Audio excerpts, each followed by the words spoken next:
welcome members of the public, applicants, officers, members and those watching the live stream to this meeting of the Planning Committee held on Thursday, 13th of February 2025 at the Council offices. I'm Councillor Mike Shirley, the appointed Vice Chair of this Planning Committee, and will be standing in for the Chairman who is absent from today's meeting. Firstly, housekeeping matters. Please can you turn off or set to silent all mobile phones? I've done mine. There is no planned fire drill, so if the alarm sounds, please follow the officer's advice and proceed to the nearest exit. I will now ask members and officers to introduce themselves, and then I will explain the procedure under which this committee will operate. So please can the committee members introduce themselves. Thank you. Neil Wright. Councillor Tony Deakin. Councillor Cheryl Cashmore. Councillor Roy Denny. Councillor Helen Gambardella. Councillor Nigel Grundy. Councillor Andy Savage. Councillor Bob Waterton. Thank you. I now ask officers to introduce themselves, including their role in today's meeting. Rebecca Sales, Legal Advisor. Nicole Cramp, Clerk to the Committee. Jonathan Hodge, Group Manager for Planning and Strategic Growth and the Council's Chief Planning Officer. Charlene Hurd, Development Services Team Leader. Christy Ingalls, Development Services Manager. Stephen Dukes, Strategic Growth Manager.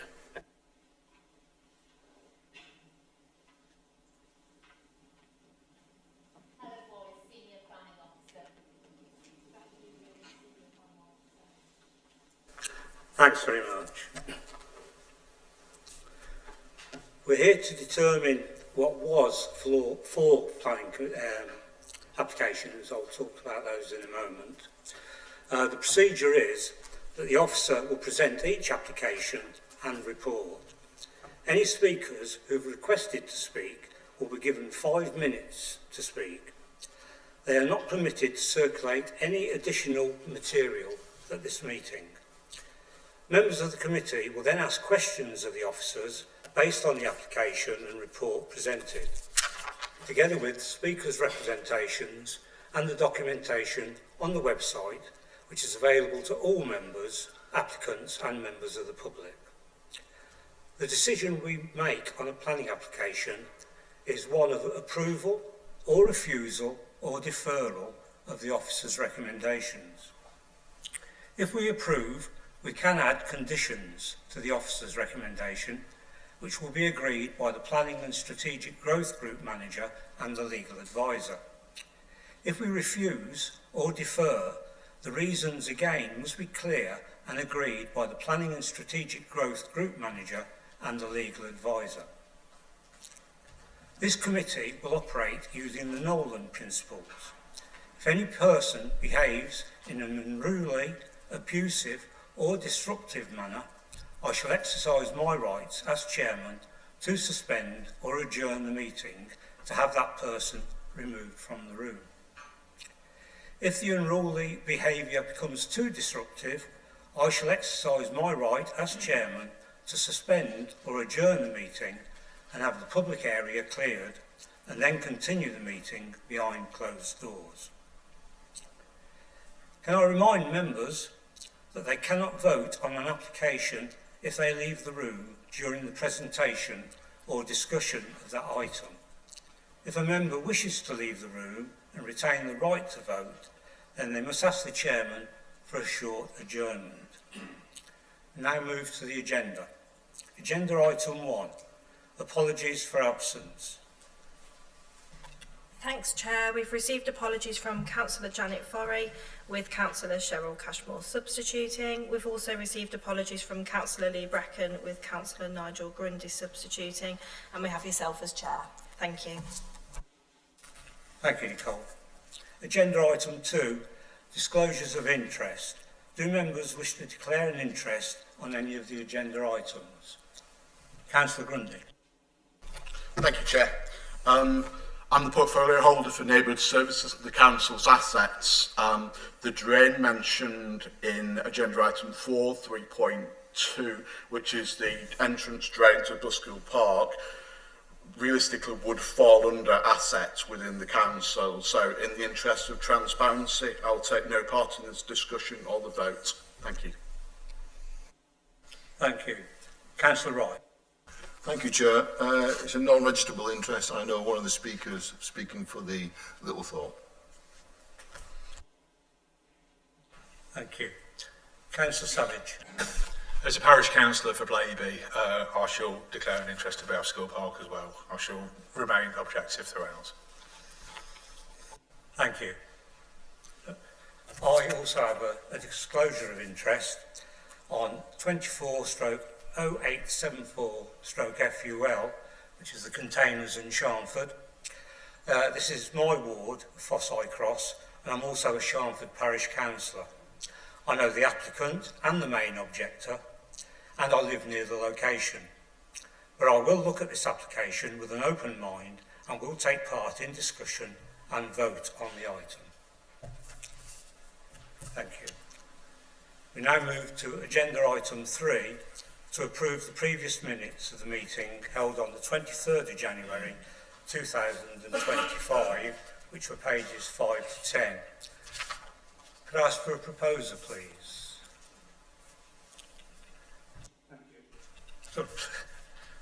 Thank you. Chair. Thank you, Councillor Wharton. Could I have a seconder, please? Thank you, Councillor Denny. All those in favour, raise your hands, please. That's carried. Thank you. And now, before we go on to the main agenda for the applications, I will ask Jonathan Hodge, who wishes to speak. Thanks, Chair. I just want to give the council members and members of the public watching at home an update on our 5-year housing land supply. So, as you may or may not be aware, all councils across England and Wales are required to demonstrate a 5-year housing land supply, and that's in accordance with the requirements of the National Planning Policy Framework, also known as the NPPF. What this means is that all planning authorities should identify a supply of deliverable sites sufficient to provide 5 years' worth of supply. In November 2024, we published our most recent figures, which were based on our adopted local plan requirement of 380 homes per annum. And at that point, the district-wide 5-year housing land supply position was 3.53 years. So that's referenced in the committee reports before you this evening. However, in December 2024, the government published a revised NPPF, along with new mandatory housing targets, which came into effect immediately. As such, Blaby's local housing need, as designated by central government, is now 542 homes per annum. This necessitates a revision of the calculations relating to the 5-year housing land supply position. Therefore, to ensure clarity and transparency, whilst we're not in a position to provide an exact figure at this time, given that the housing requirement has increased, it will lead to a deterioration in the council's 5-year housing land supply, as in it will be significantly lower than 3.53 years. Thank you, Chair. Thank you, Jonathan. I'll move to the first agenda item, and this was for 24/0004/FUL, which was land off Yilham Butts, Countersthorpe. This has been removed from the agenda for today's planning committee. There are now new surface water flood risk maps that have been published by the Environment Agency, which show that part of the area around the vehicular access to the site is within high risk of surface water flooding. The new information needs to be addressed by the applicant and reviewed by officers. So the application will be presented at a future planning committee meeting, date to be confirmed. So we then move to the second one, which was 24/0527/OUT, which is land off Oak Road, Littlethorpe, to the west of Beechwood Road. Could I ask Charlene Hurd to present her report, please? Thank you, Chair. Good evening. This application seeks permission for a residential development of up to 155 dwellings. All matters are reserved except for the access. The site is around 7.2 hectares and is located within countryside to the western edge of Littlethorpe. The site is bounded by Beechwood Road to the eastern edge, which consists of residential bungalows which face onto the site. A strip of grassland separates the site and Beechwood Road. The northern boundary of the site is defined by a brook, which the development is set off, and beyond the boundary of the site is another pasture field which leads down towards the River Soar and the railway, and to Narborough beyond. To the south of the site is farmland, and to the west is the dwelling and farm Lodge Farm. The site is accessed via Oak Road. While Littlethorpe is noted to have only a limited range of services and facilities, it is located close to the centre of Narborough, which has a wide range of services and a passenger train allowing easy connections to Leicester and Birmingham. The development proposes a total of 4.44 hectares of the site for residential development and associated road infrastructure, with the remaining 2.78 hectares of land being reserved for areas of open space, play provision, drainage attenuation and green infrastructure. The expected housing density on the developable area of the site, when deducting the open space, would be approximately 35 dwellings per hectare, which is similar to other applications resolved to be approved at recent planning committees. This slide shows the development site from within the site looking towards Oak Road and from Oak Road looking into the site. These photographs were taken July 2024. This slide shows photographs of the site and the pasture fields from Beechwood Road and from the site looking towards the railway line and looking towards Narborough.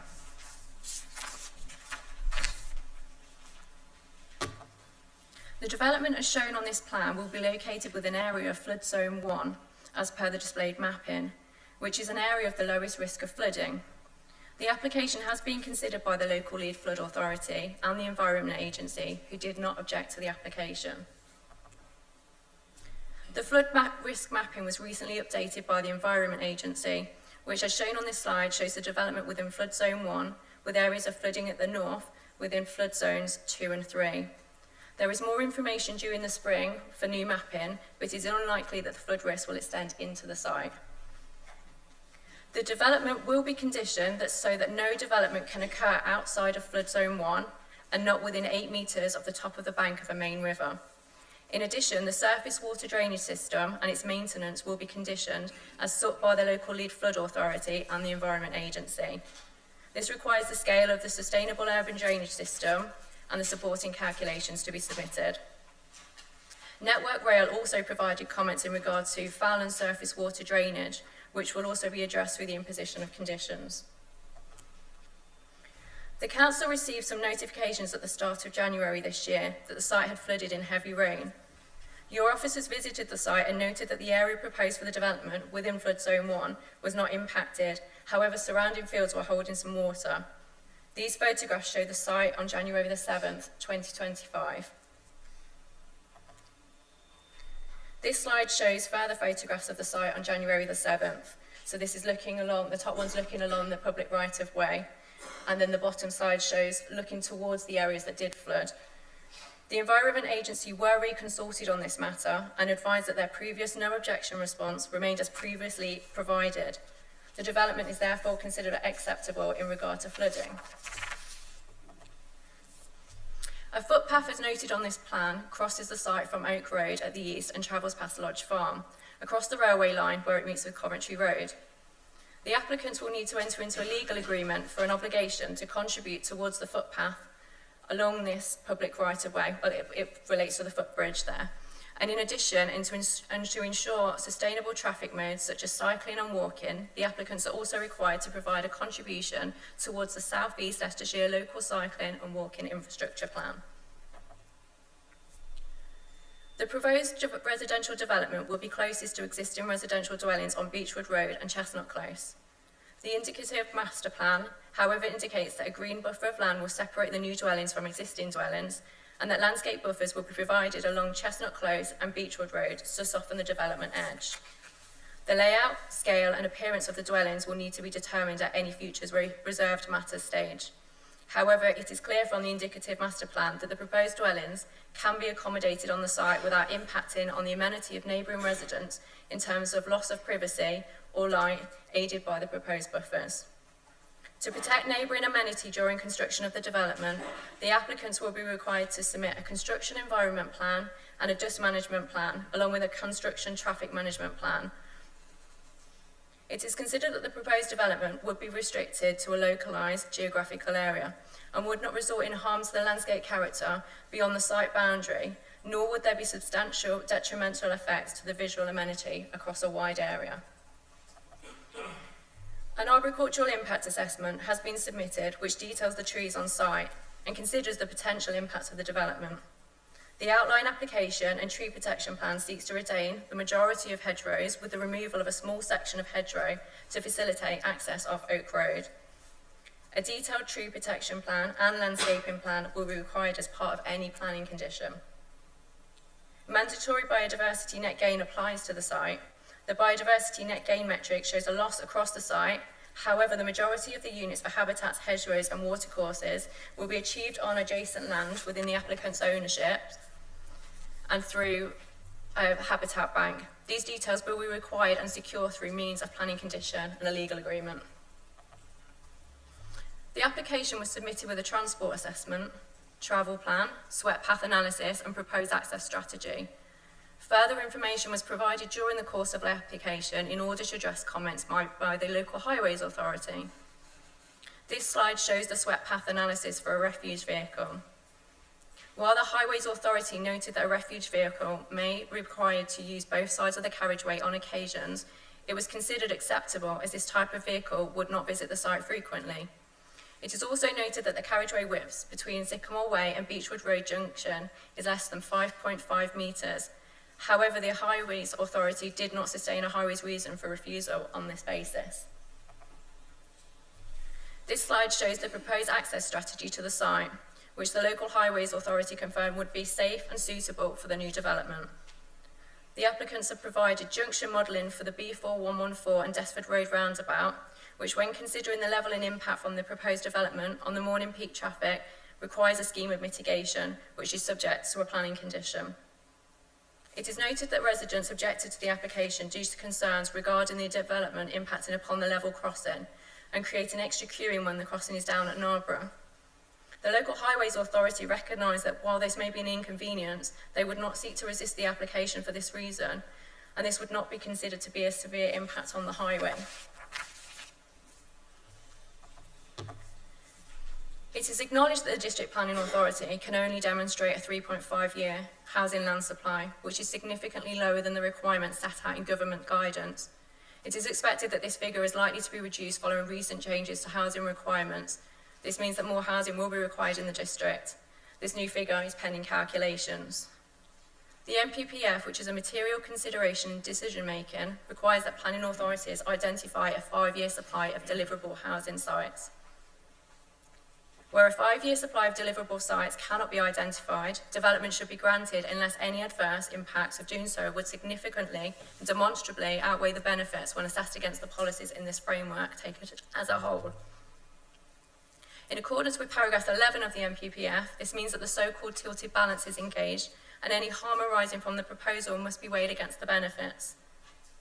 The provision of up to 155 houses and the associated social, economic and environmental benefits, including provision of affordable housing, are identified benefits of the development.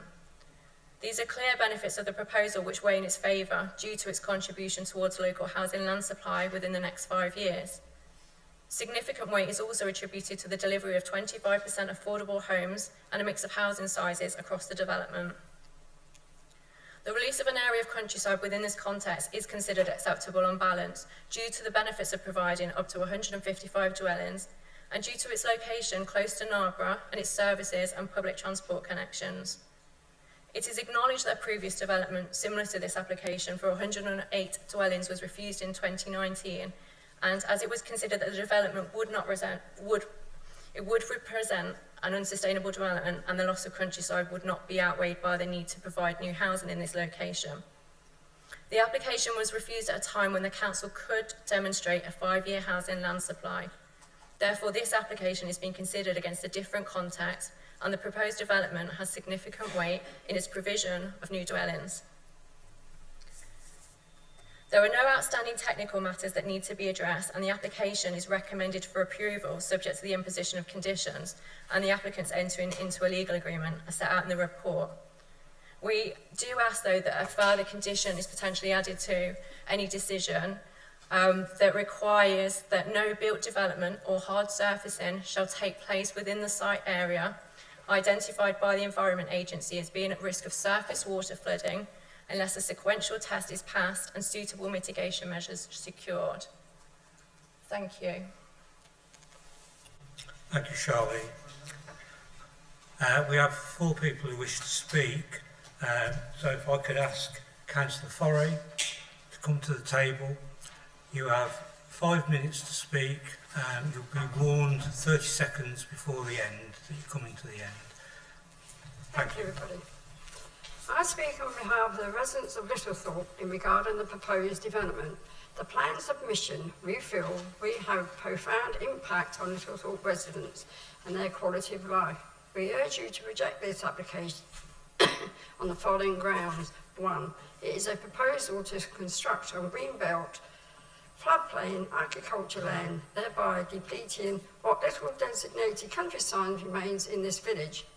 It is a submission which is attempting to supersede application 19/0266/OUT made in 2019 by the same developers for the same land. This formal application was refused in pursuance of the Town and Country Planning Act 1919. It is a proposal to build upon land which is subject to major flood risk during wet weather events, which happened again this January and in previous years. The current estimate of climate change suggests things will only become worse in the future, placing increasing strains on the maintenance of a sustainable environment in the area. This year was reported to be highest on record so far, overtopping of the River Soar with subsequent flooding of adjacent fields, including some of the proposed development site, has occurred on 3 occasions over the past 3 months. Station Road, which is the main route to and from Narborough and beyond, has submerged for at least 25 metres along its length for a period of more than 24 hours. The flooding was so dangerous with the force of the water travelling across the pedestrian crossing, making it impossible to reach schools and doctors, etc. All these events have occurred without any constructions having taken place. Therefore, building upon the land will only cause more harm and aggravate the present situation. 3. This report is struggling to support the existing community as it is, being devoid of any infrastructure, only having a funeral parlour, hairdresser and 2 public houses and no buses. Doctors, chemists and retail facilities as well as public transport lie away outside the bounds of the village. 4. Flooding events only severe to exacerbate this situation and maroon residents, thereby preventing them from attending medical appointments, obtaining prescriptions and being able to reach the shops. This must be borne in mind given that the village has sustained 3 recent developments with rising numbers of residents over the past 3 years. 5. Notwithstanding the absence of supportive infrastructure here, our children have to make the daily trek to school and at the same time negotiate a high level of traffic congestion. Additional 155 dwellings will cause at least a further 310 extra vehicles on our already highly congested and polluted roads. During morning and evening peak hours, the traffic is backed up either side of the Pitch Point Narborough level station. The pumping out of noxious pollution at ever-increasing rates from idle vehicles has ill health consequences for our children. This situation will be further escalated where this development be allowed to proceed. In short, the creation of increased congestion and pollution flies in the face of the safety, well-being and environmental aspiration of the local authority. As residents, we are not opposed to development in general. Indeed, we have accepted a fair quote of growth in recent times. However, we submit that this is the wrong development and the wrong place at the wrong time. Thank you. Thank you, Councillor Forey. Councillor Derek Ross from Parish Council. Again, you have 5 minutes and you'll be warned when you've got 30 seconds left. So press the speak button when you're ready. Thank you. Thank you, Chairman. I'm speaking today on behalf of Narborough Parish Council and particularly our residents who live in Littlethorpe. Our objection is based solely on planning grounds. Looking at planning policy issues, this is an outline planning application and should not be granted unless you are satisfied that any adverse impacts can be mitigated at the reserved matters stage. This is not the case here. You are being advised to approve by your officers in part because of lack of objections in responses from statutory consultees and regulators. They are not, however, present to answer your questions or address any reservations you may have. Yes, you should have a presumption in favour of that advice, but if you believe that an alternative view has more credibility, you can and should take it into account. If you make an informed decision on what you have seen or heard, you don't risk a successful appeal, as a planning inspector will have to consider that information too. Turning to the so-called tilted balance, it does make a presumption in favour of housing applications even greater than normal and restricts the scope of any refusal. It does not, whatever others may say, mean that you have to approve each and every application you see. Turning now to planning issues, the size of this proposal is out of all proportion to the size of Littlethorpe and would increase its population by 20% in one go. Part of the flawed rationale, both planners and developers, is that there is good access to facilities. Paragraph 77 of MPPF says development should be supported by necessary infrastructure. The argument runs that the village should be treated as one with neighbouring Narborough, yet most of the facilities there are 400 metres away, which seems to be the accepted distance of how far someone is likely to walk, and in some cases, such as schools, GPs, pharmacy, bus stops, twice that or more. Service are also, in most cases, severely stretched. The two villages are also separated by a busy rail line. The number of traffic movements can exceed those predicted in the modelling, especially during school run and commute times. Closure times at the level crossing of up to 25 minutes per hour at peak times means even if a small fraction of new residents were to commute towards Leicester or Coventry or drive their children to school, there would be significant increase in the number of cars queuing at the level crossing, with all that entails increased pollution and queues back to the B4114. This is demonstrable on most days if anybody cares to look. The Highways Authority acknowledges that the B4114 will be significantly affected in future years. What is unclear now is how this can be successfully mitigated. Finally, flood risk. Again, planning is quite clear that development must not increase the flood risk to neighbouring lands, as well as being secure from flooding itself. MPPF paragraph 11D1 requires the protection of areas at risk from flooding, in addition to those items listed in the officer's report. A sustainable drainage seems great, doesn't it? Well, perhaps not. Rather like the item that a stage magician makes disappear, we all know it goes somewhere else. And that's what happens with SUDS. The runoff water transfer to neighbouring watercourses and onto areas on which the Environment Agency's latest publicised projections are in the highest risk category, meaning that, for example, Station Road in Littlethorpe will be closed from flooding at least 10 days in any 1 year. The intensity and frequency of flooding in that area has increased in recent years, with some homes flooded for the first time in many years. Councillors will already know that from their briefings. Decreasing the ability of high-risk areas to cope with these events by adding to the amount of water they have to deal with can only be a bad idea and increase the flood risk. Again, it is not clear from consultation responses if regulators will give the necessary discharge consents. The advice you have in relation... You have 30 seconds remaining. The advice you have in relation to flooding doesn't appear to take account of the latest forward projections published by the Environment Agency since this application was submitted.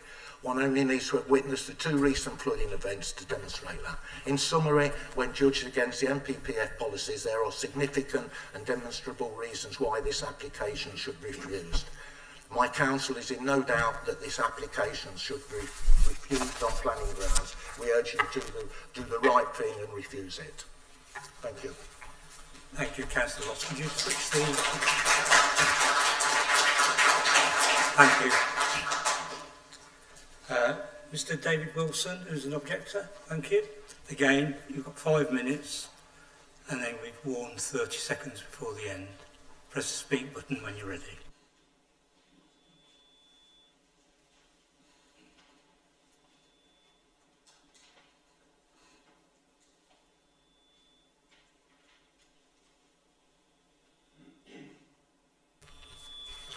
My name is David Wilson. I'm the chair of the Residents Association of Chestnut Close, Littlethorpe, living close to the boundary of this proposed development. I wish to make the following observations in relation to this application. Amongst my many concerns regarding this application, I would like to highlight the only access to the proposed site. The entrance from site from Sycamore Way is a mere 4.30 metres wide, gradually tapering to 4.5 metres at a point of 100 metres distance, the opposite the static mobile homes. The LCC highway standard now requires 5.5 metre space. The existing access is therefore 1.2 metres narrower than the accepted standard. It's barely sufficient for 2 modern cars to pass, and certainly insufficient to allow large construction lorries, council vehicles, emergency vehicles and residents' cars without having to mount the pavement. Nor is there scope to alter this position, as this would involve encroachment on infrastructure already in situ and would necessarily require the legal procedure and intervention. So the current situation makes a mockery of road regulation, and the LHA's association of the applicant has demonstrated the principle of safe and suitable access. The notion that vehicles could safely be allowed to travel at speeds up to and including 30 miles an hour to and from this location is ludicrous, especially with mothers and children walking through the estate. Moreover, this single point of access breaches the guidelines and protocols set out in the Leicestershire Highway Design Code for a development of this side. So access is a major issue for this development of 155 dwellings. The dust, the danger, the disturbance it would generate over many months of construction would be intolerable for all Littlethorpe residents in the extreme with this development given the go-ahead. The access to this site along Oak Road from Biddle Road to Sycamore Way entrance is only 4.9 metres in width, along with its entire length, and is hardly suitable for every vehicle under the modern regulations. In its advice to the local planning authority, the local highway authority stresses they need to have arrangements in place to ensure safe and suitable access to serve a development of this magnitude, i.e. 60% increase in the current Sycamore Way estate. I contend that given the information supplied to you today, the applicant has singly failed of any concerns of the residents regarding this proposition. Indeed, all it has achieved is a little bit of cosmetic tinkering after 4 rounds of consultation. As the current application 24527 outstands, the developers have proposed an increase of 43.5% in housing density on approximately the same greenbelt acreage, having the same inadequate access as their initial application in 2019, which was rightly refused. I urge you to reject this current proposal. To me, it's in the wrong place, shows no consideration to residents and is a danger to public safety. I go back a couple of seconds when I was on about the access to fire engines, council wagons and everything. If you've not seen this in the Mercury, that is in Leicester, okay. This will happen down Oak Road, And if this happens down Oak Road, like it did 2 years ago, when the fire brigade could only just got to the mobile home that was on site at the top of Chestnut Close, then it will happen down in the new development. And if this happens, on your head be it. Thank you very much.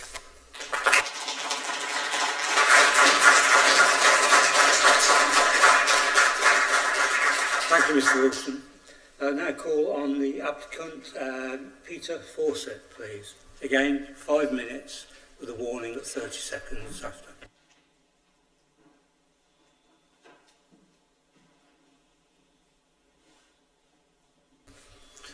Thank you, sir, and good afternoon, members. Thank you to the officer for their presentation and report. Gladman has worked proactively to prepare a scheme that would contribute towards meeting housing needs in a sustainable way. As such, there are no objections from any statutory consultee. The development of the site would form a natural extension to Littlethorpe. It is sustainably located, and residents would be encouraged to access nearby services and facilities by walking and cycling. The scheme will contribute to the delivery of an upgraded walking and cycling facility between Station Road and Narborough train station, and the delivery of a new footbridge on the public right-of-way to the west of the site, thus improving the sustainability of Littlethorpe. The scheme includes sustainable drainage measures designed to manage surface water runoff in a way that reduces flood risk with allowance for climate change and improves water quality. This would result in a betterment over the existing situation, whereby runoff from the site is uncontrolled, untreated and unmanaged. The site was not affected by any flooding during the recent events. This correlates with the views of the Council's officers, who separately visited the site, as set out in the committee report and as shown on the pictures during the presentation. All dwellings will be in flood zone 1, the area at the lowest risk of flooding. The Environment Agency were reconsulted after the recent events and confirmed no objection to the proposals. The application sets the foundation for the delivery of an attractive and high quality development. The scheme will be sympathetic and sensitive to its surrounding context. There is a demonstrable and urgent need for housing in the district. In particular, the scheme will provide 25% affordable housing, which will deliver for 39 households in need and deliver 155 dwellings in total. Thank you for your consideration of our application. Thank you, Mr Fawcett.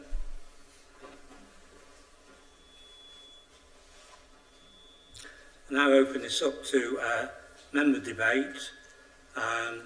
Councillor Grundy. Thank you, Chair. I have to admit I'm struggling a little bit with the officer's recommendation of approval. If we look back at the application history on this site in 2019, there was an application very similar to this for 108 houses. If we look at today, we're on an application for 155 houses. And the only difference, realistically, that I can see is this 5-year land supply. And we seem to have a tilted balance.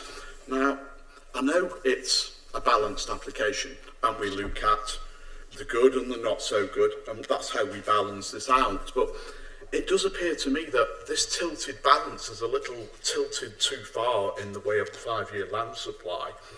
And I just wanted to ask and clarify with officers realistically, is it that 5-year land supply that's made such a big difference between your recommendation of refusal in 2019 and your recommendation of approval of 155 houses today? And that was my first question, and my other second, if I can read my scribble, is this application contrary to policies CS2, CS18 and DM2 of our policies? Thank you, Chair. Thank you. Charlene, did you want to speak? Thank you, Councillor Grundy. So the previous application was refused for 2 reasons. None of those were technical matters. So the first reason was about the sustainability of the development, and the second reason was the loss of countryside. And so it was refused because it was considered to be an unwarranted intrusion on urban development, and the fact that we didn't need new housing at that time. So that reason now has, with the tilted balance, that reason, that policy for developing in the countryside is what we call out of date. because we can't demonstrate a 5-year housing land supply. So there was no, it was the principle of development, it was purely refused on last time, so there was no technical matters, highways was addressed, there was no flood risk issues for the reasons for refusal. So as you say, it purely is the fact that we're applying the tilted balance and we don't have sufficient supply of housing in the district. In terms of your policies, CS2, DM2, CS2 wasn't it you asked about, DM2 and DM18. So I'm just going to bring those policies up in front of me so I can answer that properly.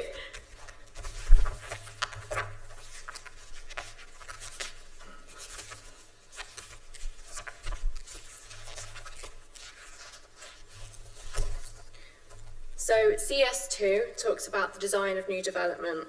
So looking for development that creates a high quality environment achieved through all new development proposals. So it needs to respect local character, contribute towards creating places of high architectural and urban design quality. So that needs to be appropriate for the development. In terms of this one, this is an outline application. So we would probably deal with more of the CS2 in terms of the design of the development as we go through to a reserve matter stage, when we would look at the exact layout, we would look at the character and the appearances of the development. But there are some things that we can obviously assure through conditions, so asking for materials to be provided as part of a condition. So I hope that answers your question on the CS2. Policy DM2, so that relates to DM2, development in the countryside. So that specifically is tied in with the core strategy policy CS18, which I think you mentioned as well, CS18. So it's supported where certain criteria are met, and CS18 I'll go into in a moment. So to be in keeping in with the appearance and character of the existing landscape, development form and buildings, to provide a satisfactory relationship with nearby users, and not to undermine the vitality and viability of existing town and district and local centres. So in terms of DM2 development in the countryside, in terms of the appearance and character, that the first matter there will be dealt with more through the reserve matters stage. So we'll have the detail then when we're pinpointing exactly how it's going to be laid out, what it's going to look like, exactly how many dwellings there will be on the site as well, because as you might, this is an up to 55 at the moment. We have, as officers, taken a view on the relationship with nearby users. So we've considered looking at the landscape buffers between the development and the existing residential. So we've considered the fact that there is a buffer there, so that it shouldn't impact on privacy of residents.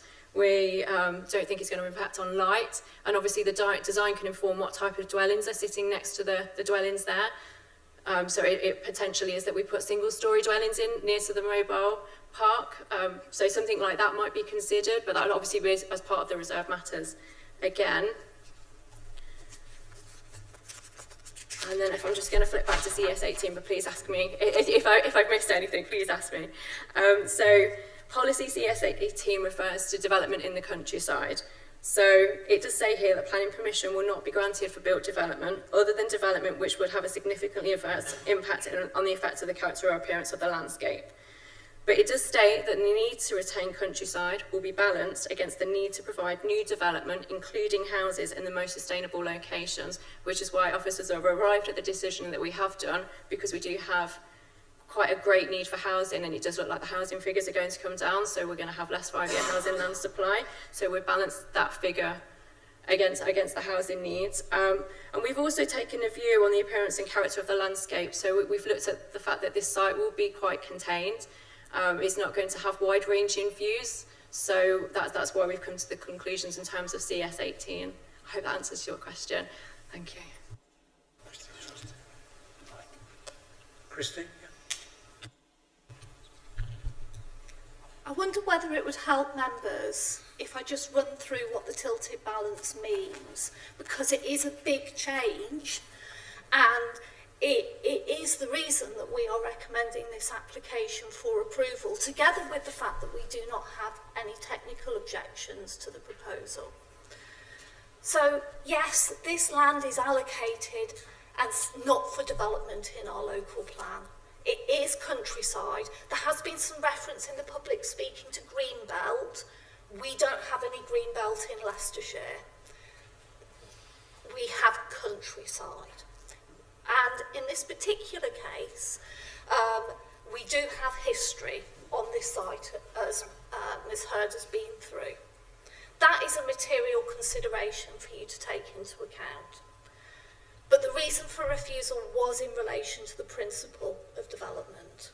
And whilst it is material that it was previously refused, we need to go back and look at it now. And it is for you as a committee to decide what weight to give to all of these different factors. The NPPF is very clear about what it means when you haven't got a 5-year housing land supply.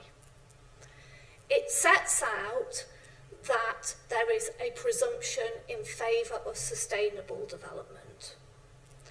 And this presumption applies when the relevant policies of the local plan are out of date. So because we haven't got a 5-year housing land supply, those policies in our local plan which help to direct to where that development should go are considered to be out of date. It doesn't mean they should be ignored, but it does mean that they are classed as being out of date. So if we had a 5-year housing land supply, as we did when we made a decision on that outline planning application, we may, but we can't be certain, it may be that your officer's recommendation would be different. But that not having a 5-year housing land supply, those policies being out of date, is a massive consideration in our recommendation to you as members. Paragraph 11 of the NPPF couldn't say it more straightforwardly. Where the plan is out of date, permission should be granted unless any adverse impacts of doing so would significantly and demonstrably outweigh the benefits when assessed against the policies in this framework taken as a whole. We as officers completely appreciate the position of local residents. But we are in a situation where we are not the technical experts on these technical matters. Our consultees are. And those consultees have looked at those applications and they have concluded that subject to the imposition of the conditions they've recommended, plus the Section 106 agreement and developer contributions, that the development is acceptable technically and these issues and concerns can be dealt with. It is for you as the committee to take that into account, but there is a very strong basis in the NPPF to approve this application, and that is your advice from officers. I hope that helps. Thank you, Christine. Councillor Grundy, do you wish to come back? No, I'm fine, Chair. Thank you very much. Thank you very much for your information. Thank you. Councillor Waterton. Thank you, Chair. We made a visit today to the site, and the striking thing about the access is the narrowness of the road, and not just that road, but the roads that leads to. And this development would add significantly to the amount of traffic going along there, and would be a problem for the fire and ambulance and so on. So I have a couple of questions really. One is, should we really approve this in the absence of a further attempt to find another way of accessing that site? And the second question really is, are you happy with the models and the information provided by the County Council Highways? There are several comments from consultees in the documents to the effect that the information that was made available for this report is actually out of date, and that a more up-to-date assessment of traffic in the area would be required. So I really think when you look at when you actually see it, as well as looking at maps, the actual access is a problem, and that is something that is supposed to be judged today. So can you give us some answers on that? Thank you.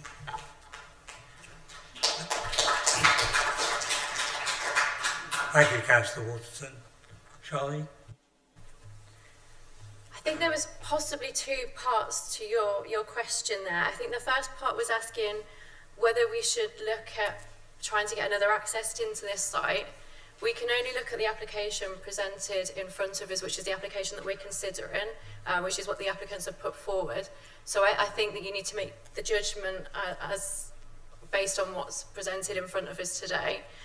The Highways Authority are the technical experts on this application. They considered in their response, dated the 6th of December 2024, that the applicant had demonstrated the principle of a safe and suitable access to serve the development. They are the technical experts in this, so I can only take on board the Highways advice. They've recommended approval subject to the imposition of conditions, which are all laid out in the report. They do acknowledge that the road is narrow in places, but again, they did not feel that they could sustain a Highways reason for refusal on this issue. I think that's a matter for you to judge following your site visit. I hope that answers your question. Councillor Waterton, do you wish to come back? Thank you. Councillor Wright. Thank you, Chair. On the same vein as Councillor Waterton, because in the documentation we've been given, one of the notes it says is that Leicestershire County Council Local Transport Plan 3, which is being quoted apparently, is no longer approved nationwide. Is that something that we should be looking at or not? That comes under the Cosby, I believe.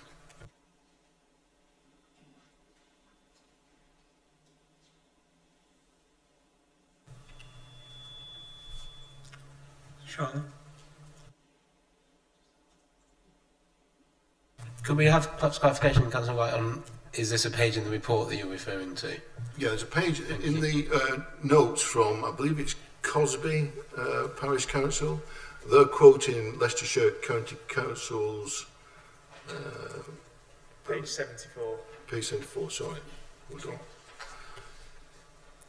And it says, clearly stating Leicestershire County Council LTP3 no longer accords with the National Planning Transport, and that's been quoted apparently by the applicant.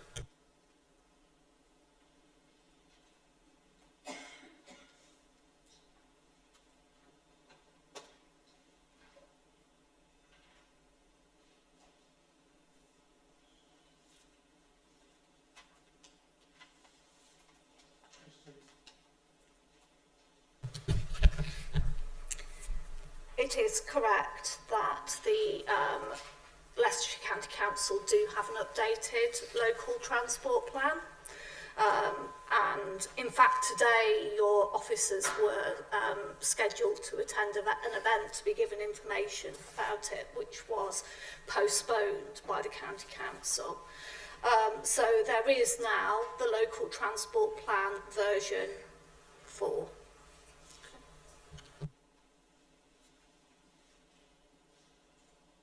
Thank you. Councillor Wright. Yeah, so are we saying then this version 4 will not be applying to this? Sorry, you've got some more information, sorry. Thank you. So I've got the Highways consultation response in front of me, which refers to the latest version, which is LTP4. So the County Council have considered the latest version in their consultation response. Thank you. Councillor Denny. Thank you, Chair. I've got a few technical questions I'd just like to clarify.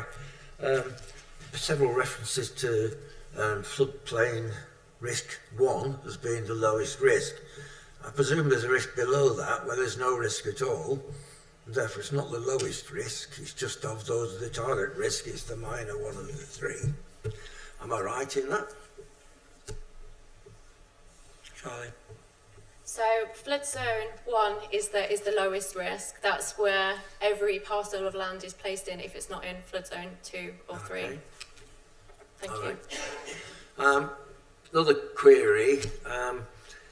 There's no blue line on this map to say what land is in the ownership of the same parties, and I can't therefore judge whether there is any possibility of another way in that's under their control.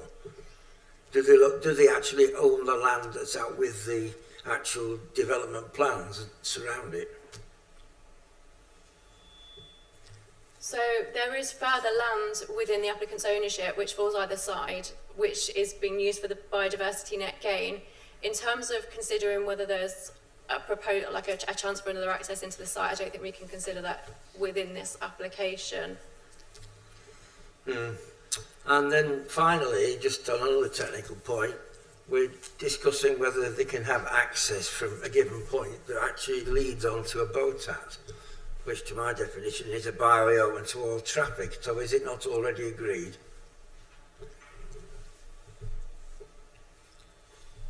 Thank you. Christy, did you want to speak? It doesn't refer to the latest question, so I'm happy for that question to be answered and then me to come back. Okay, thanks.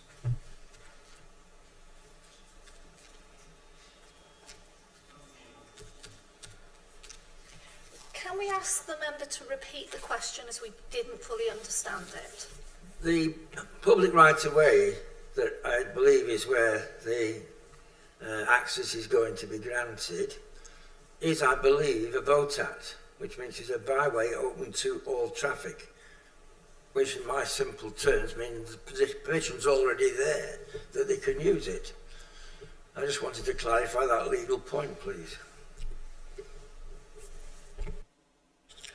Christy? I'm afraid we don't have the legal expertise to be able to answer that question. Thank you. And again, Chrissy. I'm going to jump in, if that's okay, and talk a little bit about highways.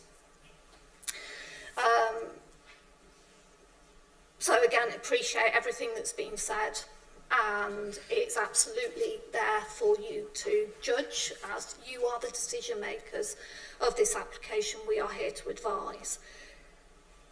Paragraph 116 of the MPPF is something that you need to consider when determining this application, because should you choose to refuse this application, and I accept we're not at that point, at a subsequent appeal, this is what is going to be thrown at you, and you need to be able to defend yourself if that's the route you're going down. So paragraph 116 says, development should only be prevented or refused on highway grounds if there would be unacceptable impacts on highway safety or the residual cumulative impacts on the road network following mitigation, and there is mitigation proposed, and those impacts would be severe, taking into account all reasonable future scenarios. So when you're thinking about those highway impacts, when you're looking at the County Council's advice, the County Council is taking on board that clear statement in the MPPF around being able to demonstrate that the impacts are severe. The County Council does not believe, from their expertise, that the impacts would be severe. And we as officers have no evidence to demonstrate that those impacts would be severe and hit that threshold. So I just want to mention that for when you think about it. In terms of alternative position of a vehicular access, you need to consider the application as it's put before you right now. In terms of moving the access, I wonder, Democratic Services, if we could have the presentation on, and if we could go back to the master plan of the site, please.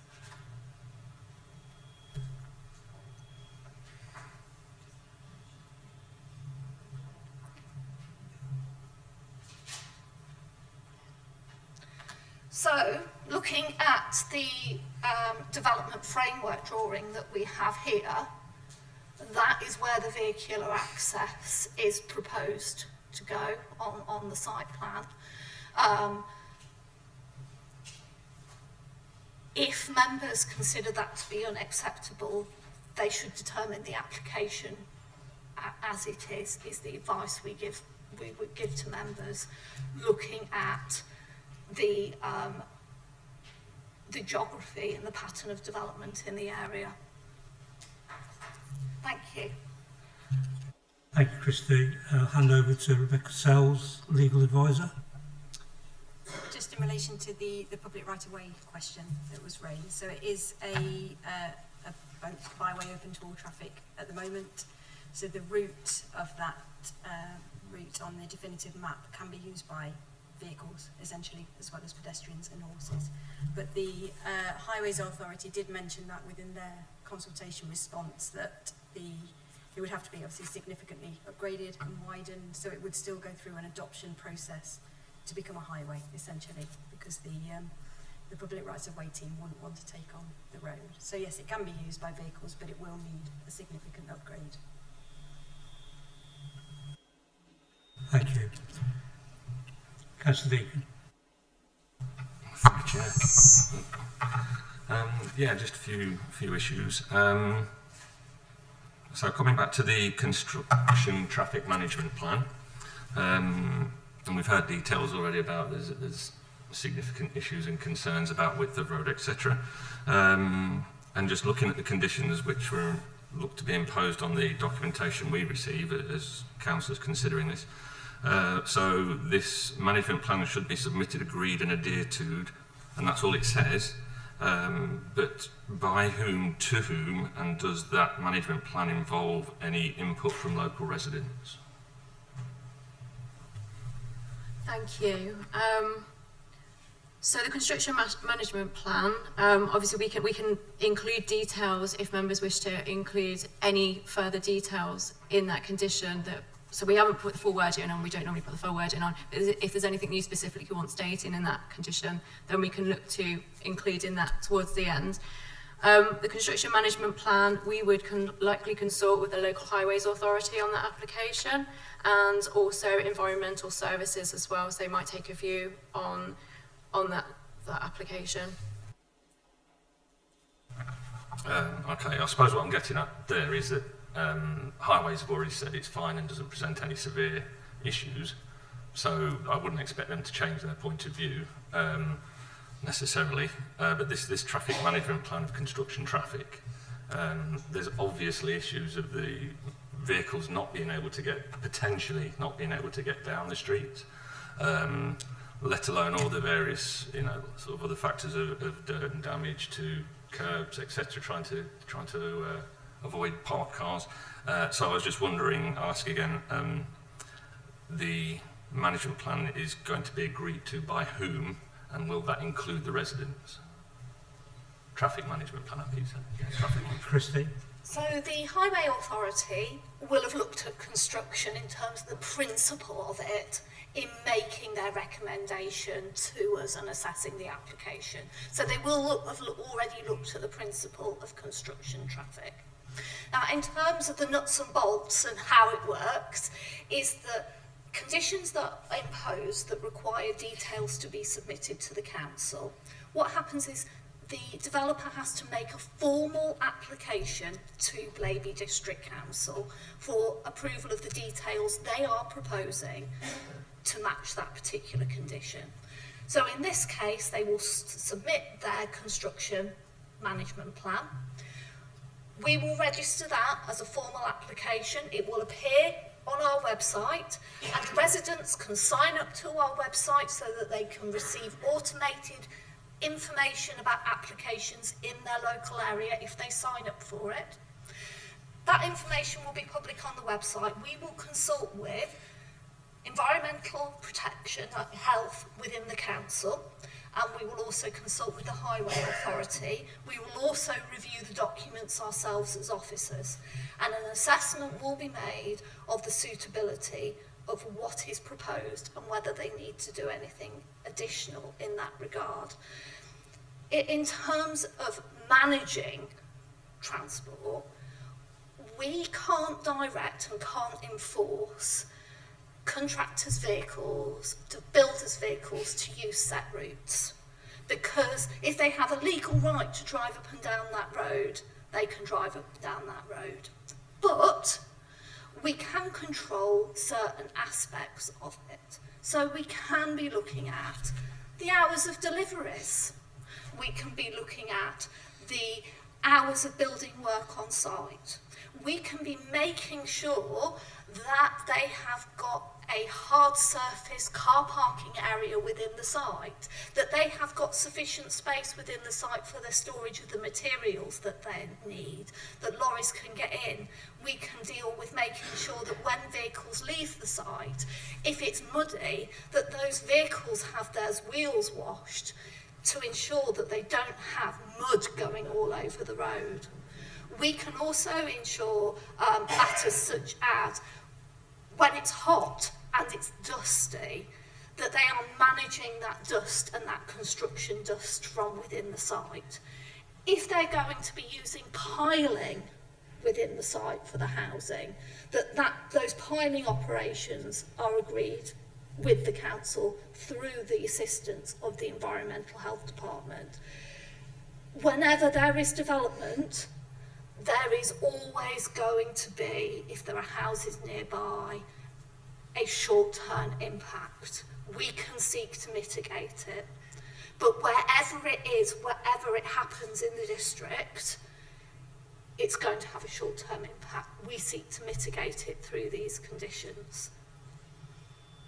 Does that help? Councillor Deacon. Yeah. Okay. Yeah, I just want to ask something else. Well, two other things actually. First of all, with regard to the surface water, potential surface water issues that there may be, and sort of bearing in mind the Environmental Agency's prediction that East Midlands is going to be in the top 3 for the worst affected surface water flooding events going forwards due to climate change. So these make me want to think, okay, what are potential developers doing to make sure that any new developments are going to be mitigated in terms of that sort of event.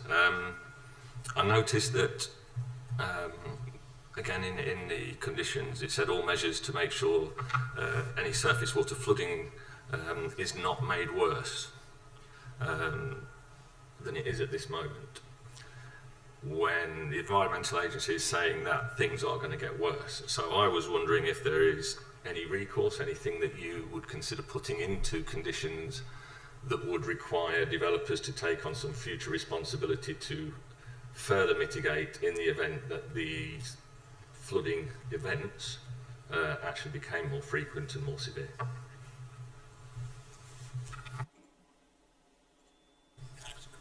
Thank you, Councillor Deacon. Sorry, Councillor Deacon, the officers will come back to you in a minute, I'm sure, on that point, but I suppose it's fair to get across from our point as officers, we really do understand concerns of residents in relation to flooding. You know, we know they can have devastating impacts on communities. I know Littlethorpe has been affected as well as other areas of the district. However, it's worth noting that when we get planning proposals submitted, we do work closely, as you've heard from officers, with the county councils, the lead local flood authority, along with the EA, should I say, to understand the potential impact for flooding for residents and what mitigation is possible. Developers are required to take that into account when they submit the applications to look at alleviation measures, and they are rigorously reviewed by ourselves and the statutory consultees. In your reference to this site, which is a greenfield site, these mitigate their own flood risk by the installation of SUDs. So they are designed to manage the stormwater locally as close as possible to source, and one of these ways is by the attenuation ponds. They accumulate the stormwater and then via an outbreak system release it back into the water at a more controlled rate. So a slower rate than it's currently running off that greenfield. And that's where it feeds back into the existing infrastructure to try and ensure that the network's not overloaded. Because at the moment it runs off the field at a rate of whatever knots, whatever it's coming out of the sky, whereas the built development controls that with this outbreak. And I'm sure the officers will come back to you on a separate point. Yeah, happy to come in, Chair, as well, just in terms of Councillor Deacon's question. So I guess when we're talking about surface water, we're talking about surface water flooding as opposed to flooding from rivers. So, as in, if it rains a lot, where does the surface water go? So I guess there's two things in relation to this. There's firstly, what is the surface water risk currently on the site? And then secondly, as a result of the development, how is surface water from the development dealt with, i.e. where does it drain to, etc. So in terms of the existing surface water flood risk, we've mentioned, my colleague mentioned in her report the update, the extra condition that we're looking to put on there, which is to reflect the fact that the updated EA surface water flood risk map shows a small pocket within the site of high surface water flood risk. So basically within that we would say that no development, so this is an outline application, so obviously we don't know the final layout, so just to caveat it with that, that would therefore say that there should be no development or access routes, etc. within that area of higher surface water flood risk. So that would then, basically if the National Planning Policy Framework says that if you have a site which is at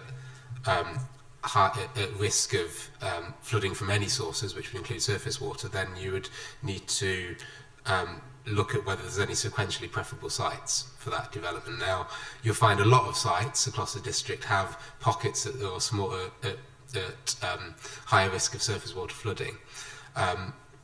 But actually, in relation to this site, because it's an outline, because that area is relatively small, we can put that condition on to ensure that there's no development within that particular area, which is what the condition we're suggesting adding would do.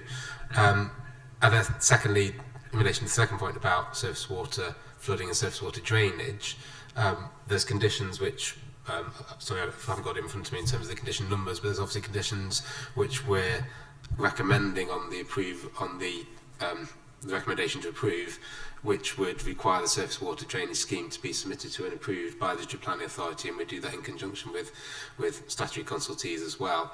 And also, of course, we have the response from the Environment Agency and the lead local flood authority that have no objection subject to those conditions being imposed, and obviously that detail then being agreed, the finer detail, if you want, being agreed at a later stage by discharging that condition.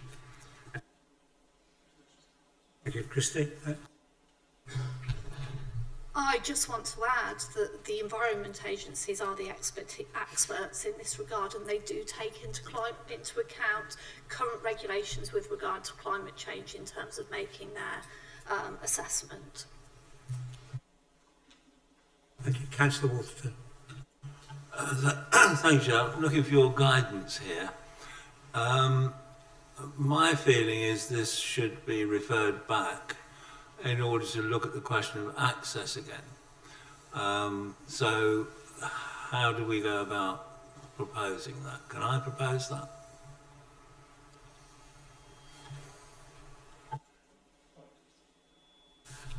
I'll hand over to Christy.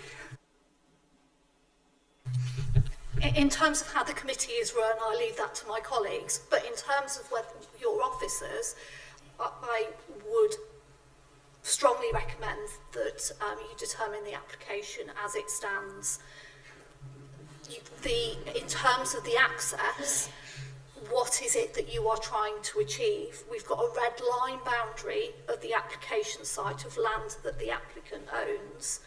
How are you proposing within that land that the applicant can provide a suitable alternative access? I would say that the application as put before you is where the access is, and unless you move it further down, which is still coming through the same estate roads, within the boundaries of this application, this is what the application is before you. And you should determine it as it stands currently. But that is my advice. You are the decision makers. Councillor Denny. Yeah, I can't help feeling that the application would have been for 108 houses if the applicant hadn't felt we're in a very weak position. And I'm not happy with that increased density, although we have recently had to approve other ones with that level of density. I'm a bit inclined to go down Councillor Watson's route in that, to my mind, looking at what they probably own, because I haven't got a blue line here, there is land above the floodplain at the north that would come off a road, which I haven't got the name to, which has not got any housing on the northern side. So we could ask that they review it and come back with a lesser density, and also bear in mind, if they own that land, whether they would consider something along those lines. So I don't rule out a deferment at this stage. Thank you. Chris? I'd like to repeat officers' advice, and I'd like to say that in terms of moving the vehicular access, again, you're using land that isn't owned by the applicant, but is also in the actual floodplain itself, potentially. Depends exactly where you're talking about. In terms of density, yes, it is, of course, as it is with highways, in your gift to defer this application. But what we would need from you, if you were to do that, is you would effectively be saying, if they do not change this, we are minded to refuse this application. So we as officers need to understand what it is about that density that you consider to be harmful, why it's unacceptable, and what you consider that acceptable density to be. Otherwise, we officers can't go into those discussions with the developer. The other thing I also want to remind members of is that if members do not make a decision on it tonight, there is always the risk, not the certainty, but there is the risk that the applicant will appeal non-determination, and the risks that puts you in with regards to defending that appeal. So bear in mind, if you defer this application, they could, not definitely, but there is the potential they could appeal against your non-determination. It is allowed within the regulations. We strongly discourage you from deferring the decision on this application. Thank you, Christy. I think we need to move this on. We do have a recommendation from officers for approval. Remembering it's an outline application, so we're talking about the principle of building on this site, and the access is where it is. So the proposal is to approve. Do we have a proposer? Right. As chairman, I will propose it. Do I have a seconder? Councillor Denning. With some reluctance, I think we're backed into a corner where we've little or no choice, so reluctantly I'll second it. Thank you, Councillor Denning.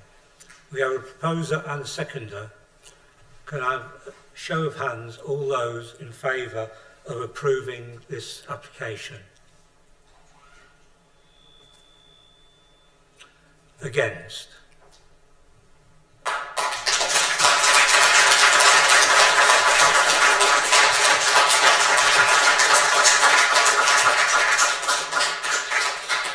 Thank you. The application is refused. Sorry.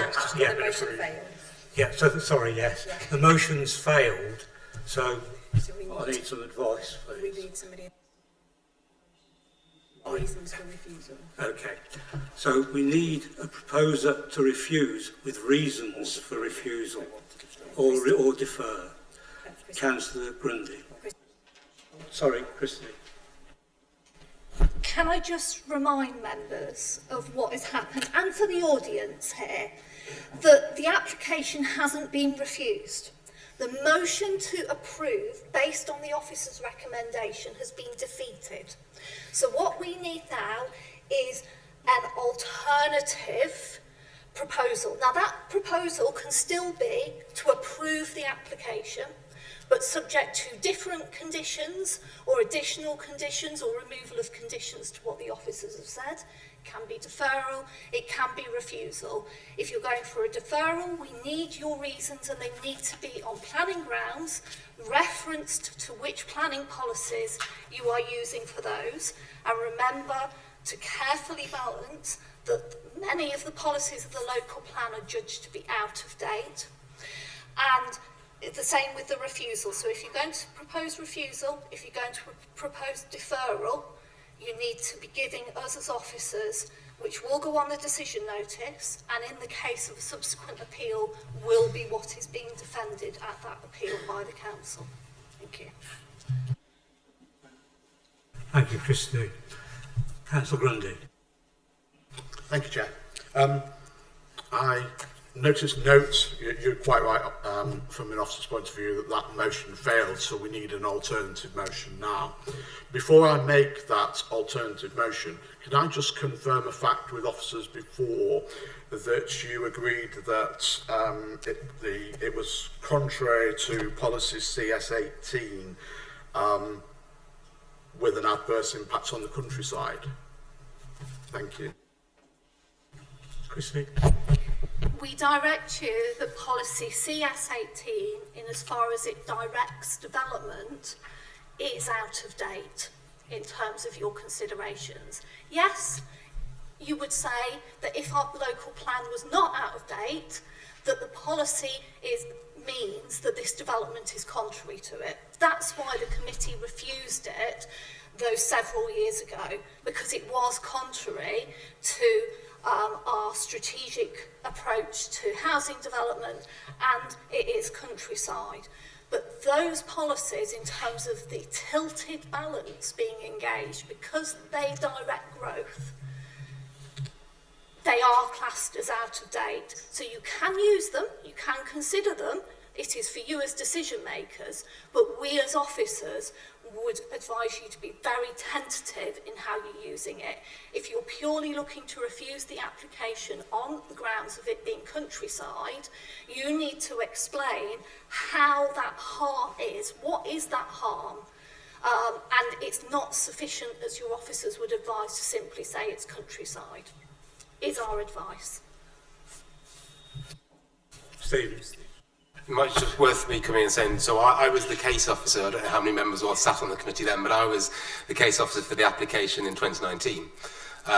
So I presented that case at committee, and obviously members made the decision that they did on that case. And just for sort of context, I guess, to explain, I know Councillor Grundy, you asked a question earlier about, is that what's changed in terms of, is it because of the 5-year housing land supply in summer? Yes, it is. And in terms of just looking at the reasons why we refused it back then, the second reason said about it being located in countryside, in such areas as a presumption against residential development. So we were in a strong position then, in that we had an up-to-date plan. We had a 5-year land supply, so we had an up-to-date plan, so we could rely fully on those policies, which is no longer the case. So those policies are deemed out of date, as we've been saying. So then, in that second reason for refusal, it said the loss of countryside in that case would not be outweighed by the need to approve new housing development in this location, because we had other sites that we're delivering, we had that 5-year land supply that we need. And so I guess it's that balance that it's changed. So in this, we're now saying that yes, there is loss of countryside, and that has some impact on the character and appearance of the countryside as well. But actually, it's no longer the case that that's outweighed. The loss of countryside is outweighed by the need to provide new housing, because now, obviously, with that tilted balance, we're saying the need to provide new housing is much greater because of the fact that we don't have 5-year land supply. So, yeah, I just thought I'd mention that, and for some context, given that I was the case officer for that application 5 or so years ago. Thanks, Stephen. You wish to come back, Councillor Grundy? Yes, thank you, Chair. I can see we're back to that on-balance conversation that we had before, where the 5-year land supply is causing that tilted balance against the countryside, but I still firmly believe that it does have an adverse effect on the countryside, and so policy CS18 would still apply for me. And on those grounds, Chair, I would like to propose refusal, as I believe it does have an adverse effect and contrary to policy CS18 on the countryside. Thank you. Thank you, Councillor Grundy. Do we have a seconder? Thank you, Councillor Cashmore. Christy? Before we move on, can we officers just sort out the wording of your reason for refusal, and if we could have a couple of minutes, and then we'll repeat it out as to what we think it is that you're saying. Okay, is that all right? Chair? Councillor Deacon. As an alternative as well, and having sat in the Enderby Hub discussion and knowing I can sort of see things reoccurring here, at the time and not that we knew at the time necessarily it was something we could do, but we could have requested 5 minutes to go and discuss exactly what our wording wanted to be, and making sure that we had every point we wanted to make in this, you know, revised motion. So I would request that we could do that again as a group, just to adjourn for a few minutes so we don't miss anything out. I advise members that those discussions should take place in public and not behind closed doors. Councillor Tenney. Yes, I mean, I seconded the proposal to accept reluctantly, but I just recommended my colleagues, if they're going to look for grounds on which to either oppose it, if that is the motion on the table, or defer it, the density matter has an impact on the road traffic problems that are perceived, and as such that's a valid point to raise as well. Thank you. Councillor Deacon. And in which case, if we're speaking about it here, some issues with highways where we get this reasoning that the ill effects of the development on highways aren't severe enough. That's very subjective for me. I would ask that we are provided with definitions of what severe is, and being a little bit more explicit about things such as emergency vehicle access and such like, and why highways think this isn't an issue, rather than just being told not severe enough. For that reason, again, I'm not against development per se. I know we have to build houses, and I just want to make sure this is the right development in the right place. And for that reason, I would say an alternative motion to defer this until we get more information. Can I just say, we're just following the motion currently put forward by Councillor Grundy. I wonder if we could have a few minutes without debate occurring, so we officers can just work our way through things. Would that be okay? Yes, fine. Thank you. Okay, so just 5 minute recess. Thank you.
flag and drop it.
Councillor Watson, can you just sit down, please?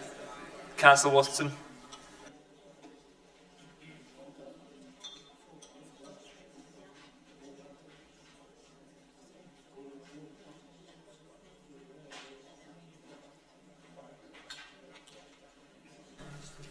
Councillor Grundy, can I just check with you as you move the motion? Oh, okay. As you move the motion, Councillor Denny had indicated he'd like consideration of the density as an additional reason for refusal. As you'd move the motion, would you like that to be added to your motion, an additional reason for refusal on density? Yes, okay. And Councillor Cashmore, as the seconder, is that acceptable as an additional reason for refusal? It is, thank you. Thank you. So officers will, if they haven't already, will work up that second reason. Thank you. So we're suggesting, or this isn't our suggestion, this is taking what you have said and listening to the debate. We think you can include density potentially all within the one condition, but reason for refusal, but it is your reason, so if we've got any of this wrong, tell us. So this is what we think you're saying. The proposed development is located in an area identified as countryside on the Blaby District Local Plan Delivery Development Plan Document Policies Map. The loss of countryside would not be outweighed by the need to provide new housing development in the district. The District Planning Authority considers that the residential development of this greenfield site, including the density of development proposed, would represent an unwarranted intrusion of urban development beyond the existing well-defined settlement boundary of Littlethorpe and would cause significant and demonstrable harm to the character and appearance of the local landscape and the character of the village, and thus would be contrary to policy CS18 of the Blaby District Local Plan, Course Strategy, Development Plan Document 2013, and policy DM2 of the Blaby District Local Plan Delivery Development Plan Document 2019. Councillor Grundy, do you accept that proposal? I couldn't write that down quick enough, and unfortunately I've got a medical condition at the moment where I'm literally deaf. So I got halfway through writing it. Could I use those words, Chair, with your permission? You may. I can repeat it if it helps, but I appreciate I definitely said it too fast for anybody to write it down. I wasn't expecting you to repeat it, just to say whether you were happy with it or not. Thank you. I'm very happy with it. Thank you. So the motion is for a refusal contrary to officer's recommendation with the reason for refusal as read out by Christie. So we can move to a vote if you're happy, Chair. Thank you, Rebecca. So we have a refusal. Councillor Grundy has proposed it. Councillor Cashmore has seconded it. All those in favour, please raise your hands. The refusal's carried. Thank you.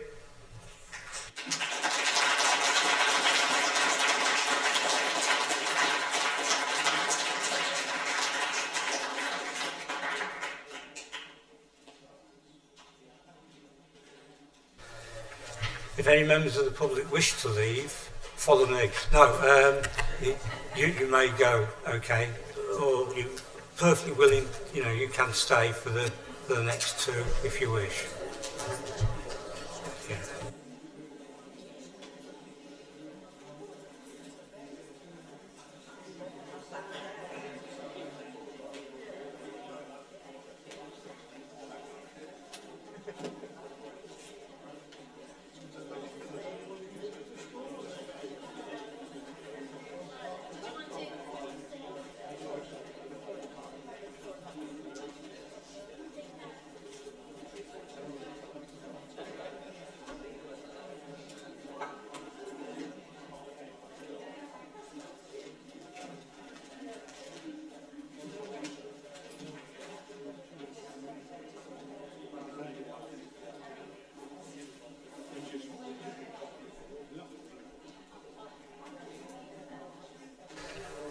Members, if you just want a 5-minute break, you can have it.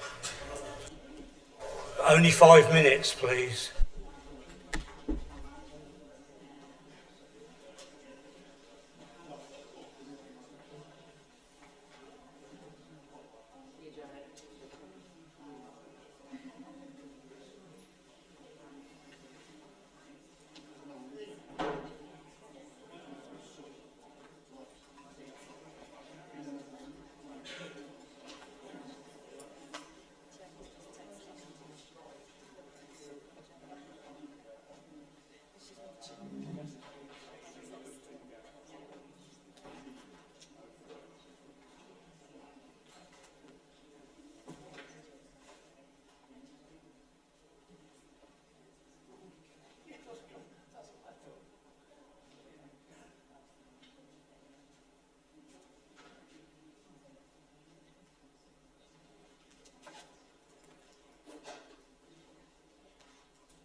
Thank you, everybody. Before we start, Councillor Cashmore had to leave on personal grounds, but we're still quorate, so no problem there. So we'll move on to the next application, which is 24/0874 FUL, The Works, Aston Lane, Sharnford. Rebecca Newman, would you like to present the report? Thank you, Chair. This planning application proposes the demolition of an existing prefabricated office building and the siting of 29 self-storage containers with the erection of new boundary fencing and a landscape bund at the Works, Aston Lane in Sharnford.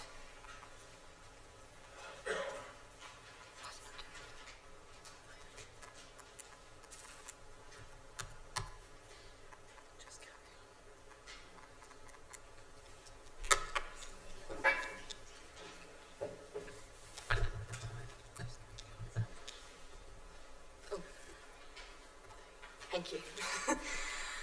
The site is located within the settlement boundary and currently contains an unused prefabricated single-storey office building to the centre of the site, an informal car parking and a grassed area to the west, which fronts Aston Lane. The site is open in character, with a pond located to the south of the office block outside of the site boundary. This slide shows photographs of the office building to be demolished and from the front of the site from Aston Lane.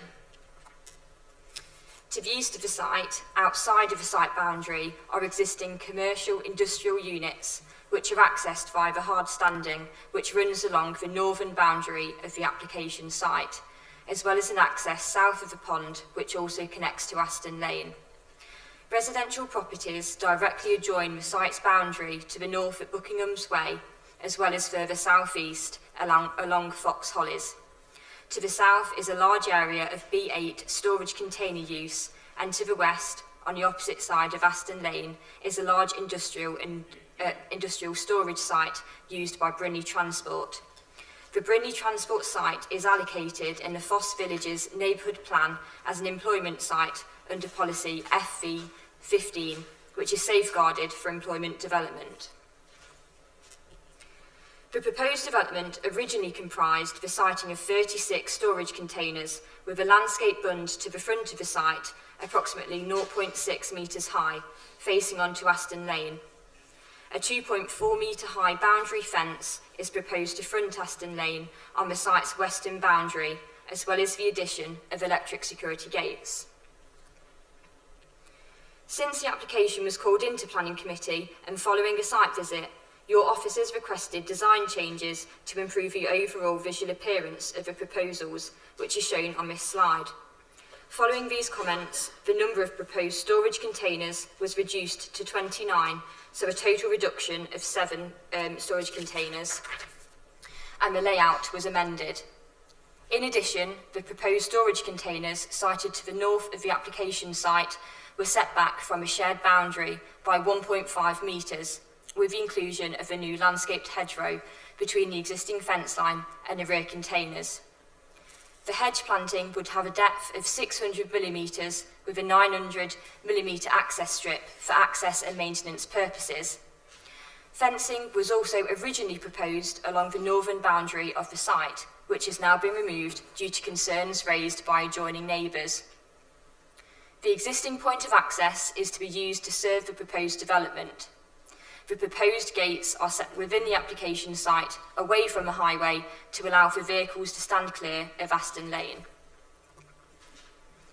In terms of dimensions, 23 of the storage containers will be 20 foot by 8 foot, and 6 will be 10 foot by 8 foot.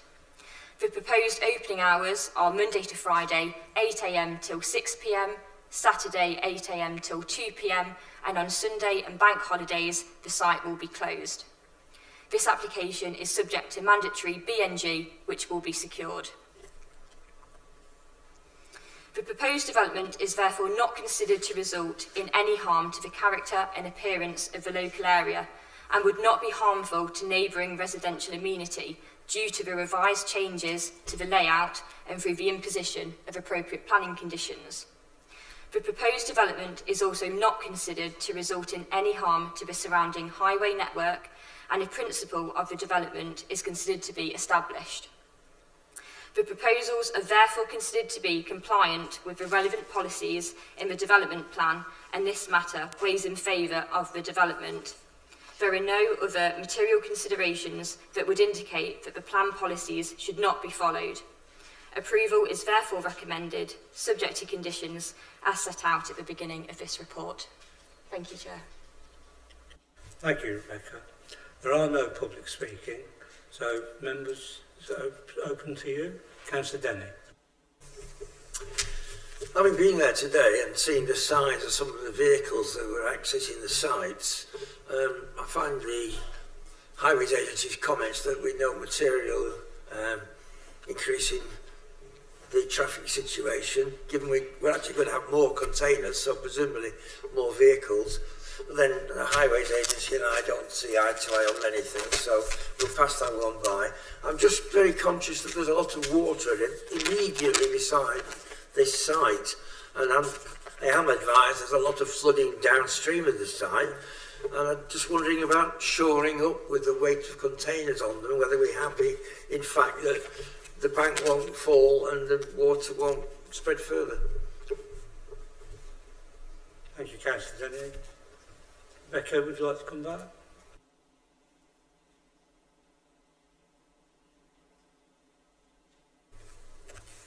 Thank you. So I think there's obviously two questions there. You've got the access and the transport arrangements.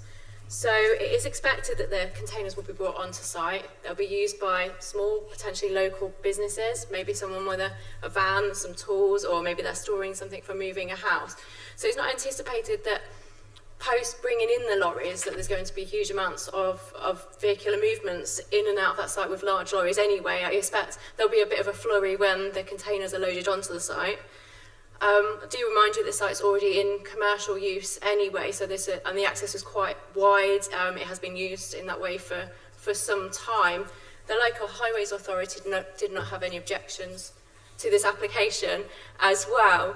And the restrictions on the opening hours of the site as well already run between sort of like 8 and 6, so there wouldn't be any vehicular movements outside those hours as well.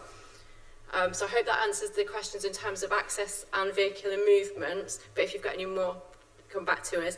And then the second part, I think, was about whether the bank near to the pond would be damaged and there could be potential for further flooding on that site.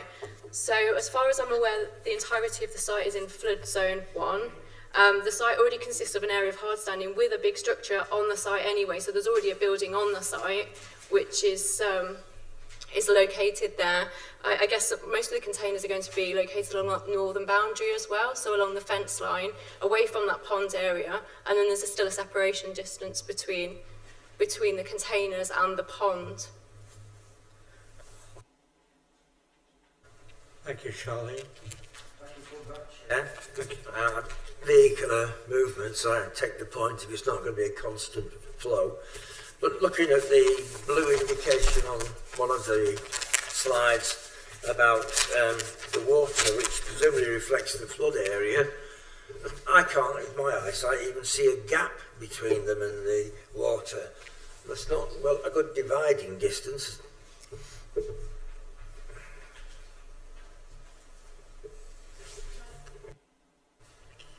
Thank you, Rebecca. Sorry. Yeah, can we just bring the slides up a second, please?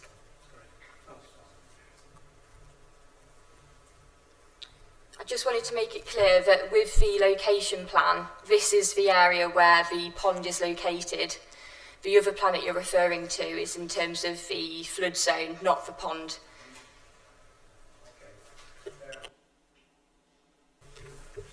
Okay, any other questions? Councillor Wright. Thank you, Chair. One of the comments back from Sharnford Parish Council was to do with the lighting. Is there anything more on that, please? Thank you. Yes, so we have put a recommended condition, condition number 5 on the report, which states that prior to the siting of the self-storage containers, a written scheme of the proposed lighting should be submitted to and approved in writing by the District Planning Authority, so that could be controlled. Thank you. Any other questions?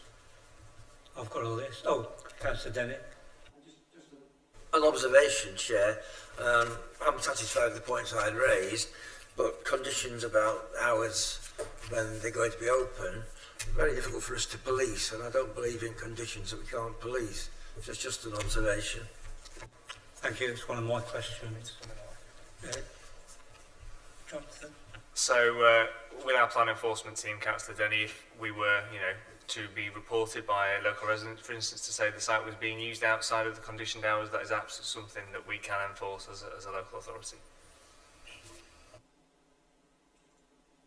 Sorry, further on from that, the question I got, how will use of the containers be monitored?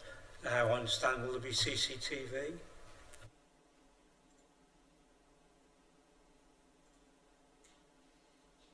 Christy? So if I refer you to page, go down, find the page number, page 122 of your report, which sets out the recommended conditions, there is condition 6 there. Full details of any security cameras to be submitted.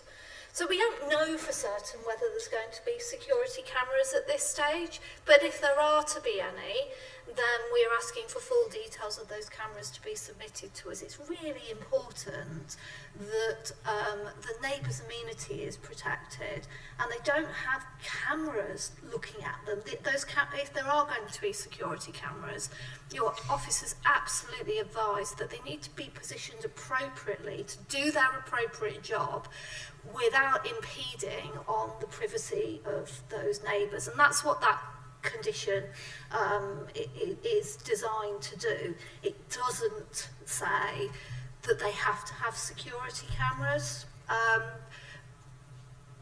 but that's for members to think about in terms of the need for them. We can change the wording of the condition in a way that requires them to have security cameras, but that there is some challenge there around the enforceability, I would say, to that, because in terms of making sure that they're on, they're operated, they're monitored, it's one thing having security cameras, it's another thing actually having them properly monitored and properly in use. Just some things to think about. But if it was something you wanted, we could change the condition. Okay, thanks.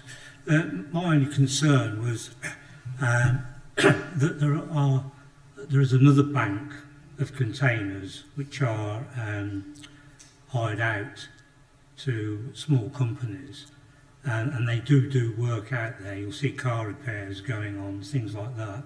But I understand the condition on this, that it will be purely for storage, and also that the gates will be locked at the appropriate times. So it's just a case of making sure that is enforced, that they don't do work. They literally go into the storage and leave again. I mean, looking at the précis of condition 3, I think we could go a bit further with that in that regard, because we completely agree with what you're saying, because the précis is site to be only used for the purposes specified in the application, which is storage containers and not industrial use. I think we need another condition, and a condition that specifically says that there shall be, because for somebody having a hobby use, so say messing around with a motorbike or a car outside, that's not an industrial use. I think we should be specific, if you're in agreement, that we add on a further condition that says that there shall be no maintenance of equipment stored on the site, either within or outside the storage containers. What do you think? Well, if members are in agreement, I would like to see that condition in there. because one of the problems is going to be noise, because you get noise from the container doors opening and closing. But I do appreciate it's not going to be continuous. It is literally going to be a storage area. So, any other questions? Councillor Wright. Thank you, Chair. On the same subject, I suppose, in a way, people could store flammable liquids in those containers as well, couldn't they? Are we anything we could put down regarding what, you know, that kind of product being stored there in an area where there's houses on the other side of the fence, etc.?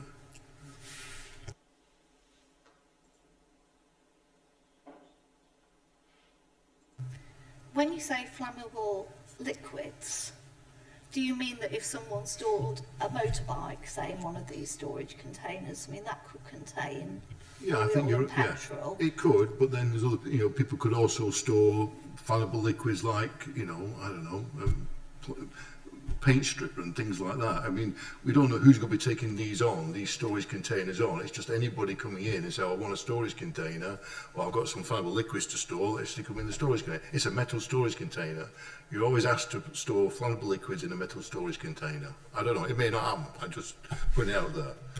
I would say, Councillor Wright, there is only so many things that the District Planning Authority can consider, and I think specifying what can be stored within a specific storage area is probably a little bit over onus. What I would say is this application is a really good example of where the officer in question has liaised tirelessly with the applicant to go from a scheme that at the start is vastly different to the one that is now presented to yourself as members, and is vastly improved in my opinion, in terms of the separation distances. There's no double stacking, the access is set back from the highway. There is much improved application than one that was presented to us initially as officers, and for that she should be commended. But whilst there are improvements we can make, and Christy's already mentioned that one condition, there are only limits to our powers as officers and yourselves as members of the committee. Thank you. Christy? Now, this is outside of my expertise, so I caveat it, but I have Googled storage of flammable liquids, and the Health and Safety Executive is what comes up straight away with regards to UK regulations in terms of that are managed by the Health and Safety Executive. I hold no expertise in that regard, but I just wanted to mention that that there are clearly, from what I have found, other regulations in that regard. I can't go any further, I'm afraid. Just beyond me, that one. Thank you. Councillor Denny. Yes, Chair. My original concern about traffic was based on the Merry Lees site, which is very similar, and people come and go quite regularly to their units. But having heard the rest of the debate, I'm happy to recommend we go with the officer's suggestions, subject to the conditions you've discussed and you suggested, Chair. Thank you, Councillor Denny. I've got another condition now. Condition 9, flood risk assessment to be adhered to. I'd like to see that added to, because the applicant has had a flood risk assessment done by a private company, namely under UNDA Consulting, and they recommend that there's the runoff on any stormwater runs into a cellular storage tank which lies underneath the roadway within the units of 95.7 cubic metres with a pump which would then pump into the river. Hopefully the river's at a decent level when it does it. I'd like to see that being a bit more specific, that is what they mean when it says flood risk assessment to be adhered to. Christy. Can you just give us one moment so that we can give you some full wording of what that condition already looks like that's proposed by officers?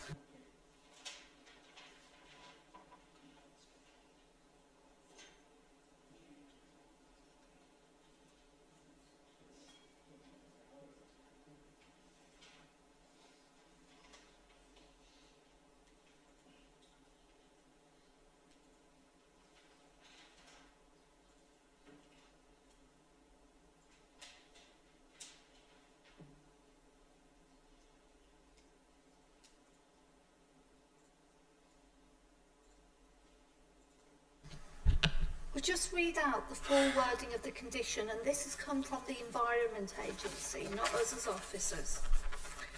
So the development shall be carried out in accordance with the submitted flood risk assessment, and then it gives the reference number of it, and the submitting drawing reference container elevations dated November 2024, and then there's again the drawing reference created by Hayward Architects, and the following mitigation measures they detailed. Perimeter fencing for the site to be palisade fencing with spaces as detailed in the document container elevations dated November 2024. These mitigation measures shall be fully implemented prior to occupation and subsequently in accordance with the scheme's timing phasing arrangements. The measures detailed above shall be retained and maintained thereafter throughout the lifetime of the development. And the reasons from the Environment Agency are to reduce the risk of flooding to the proposed development.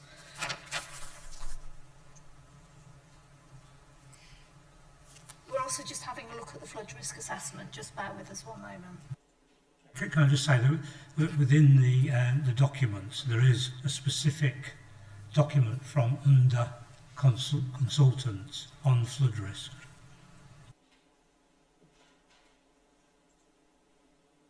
That's the one that if I was to read out the full reference that's going to be referred to in the condition if you approve, is reference flood risk assessment and surface water drainage strategy for planning, reference 94622-120824-MD PC-ASTONLN V2, dated January 2025, created by Under Consulting Limited.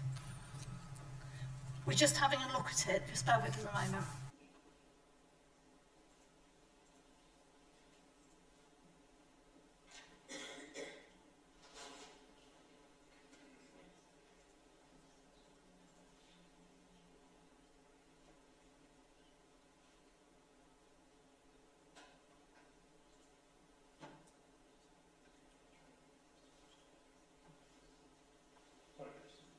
I was going to sleep then, sorry.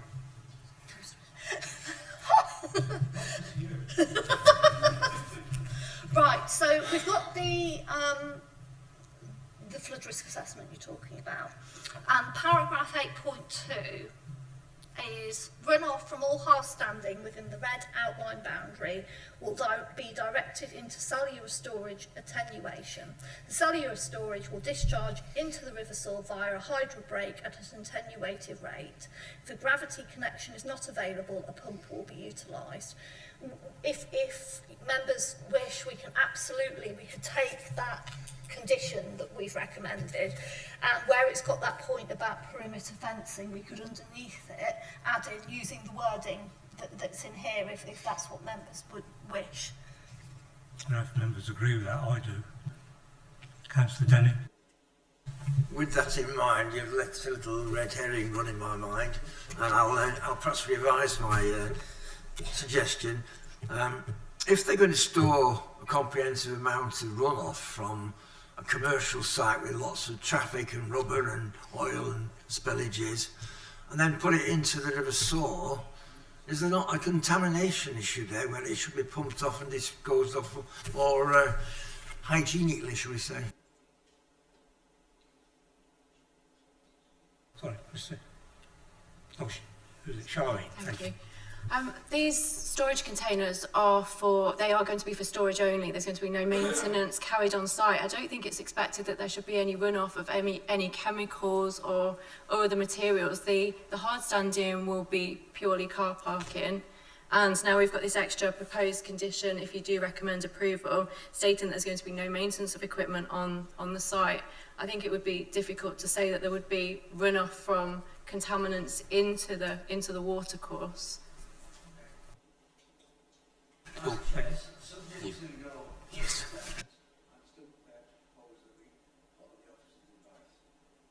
Thank you. Christy. I was going to say just before you said, but you might change your mind.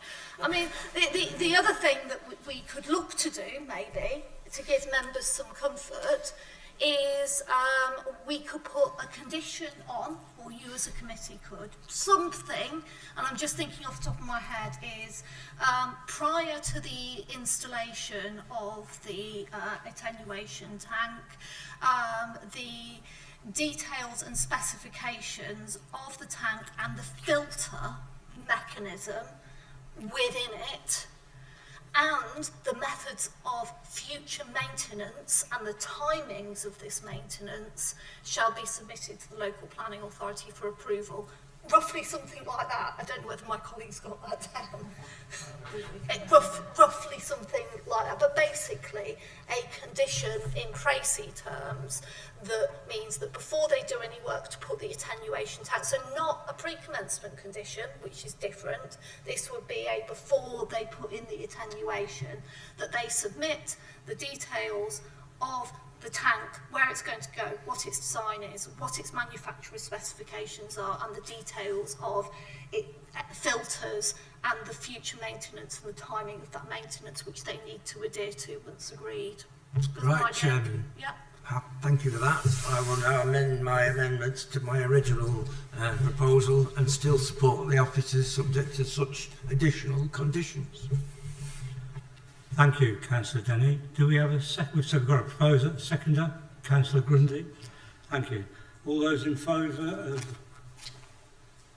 Carried. Thank you.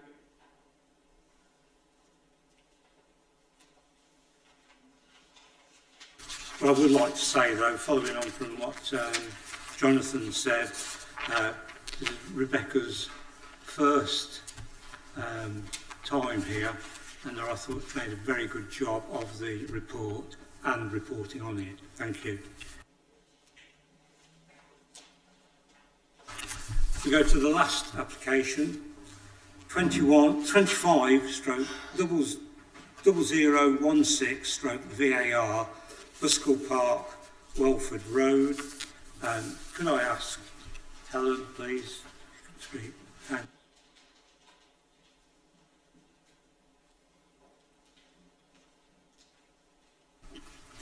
Thank you, Chair.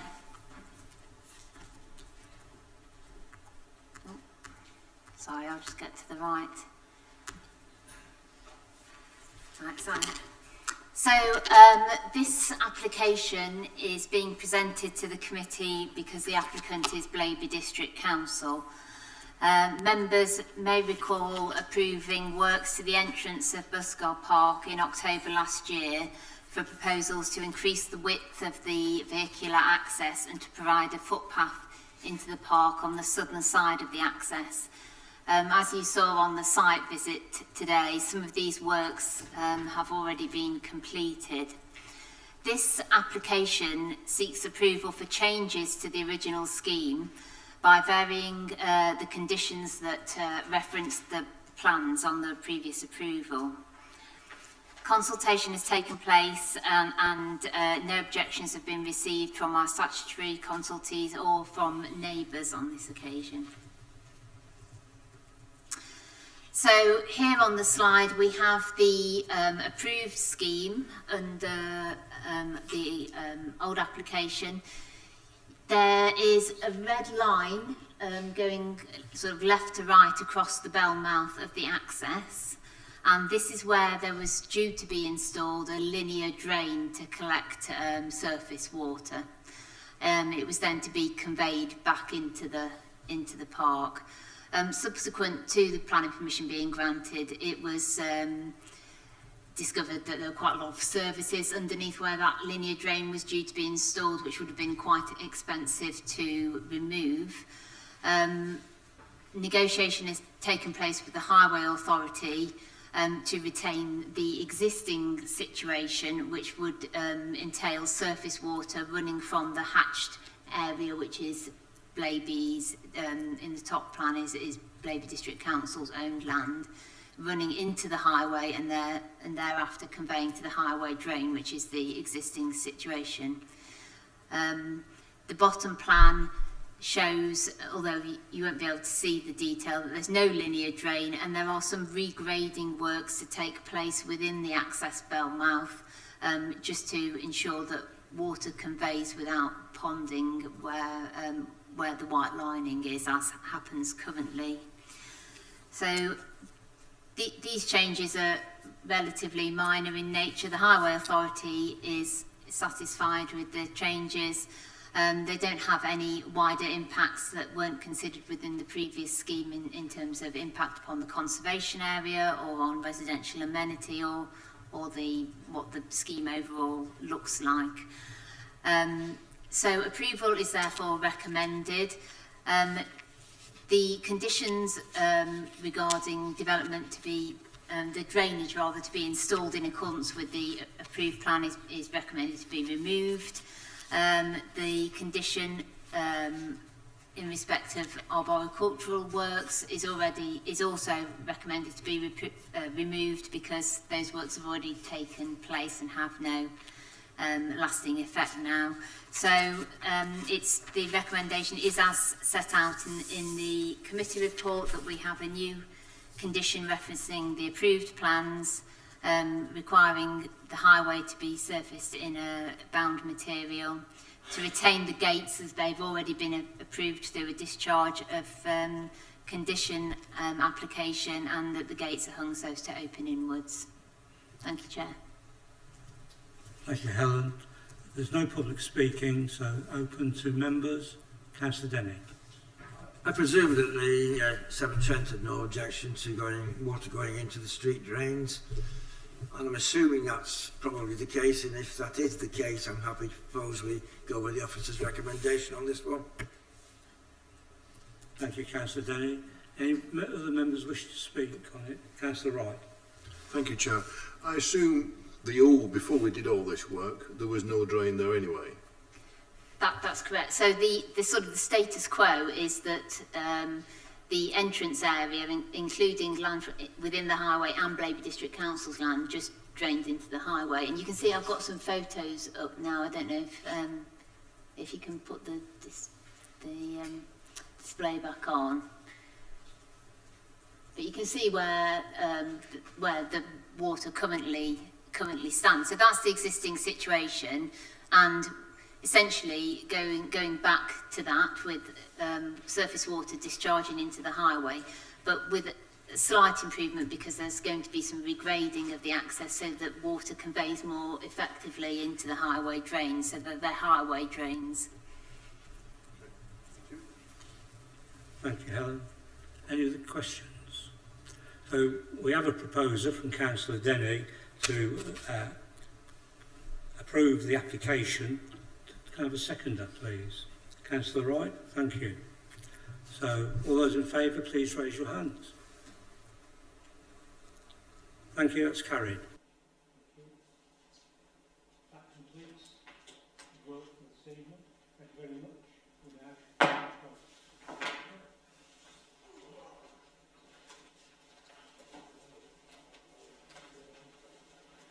Thank you.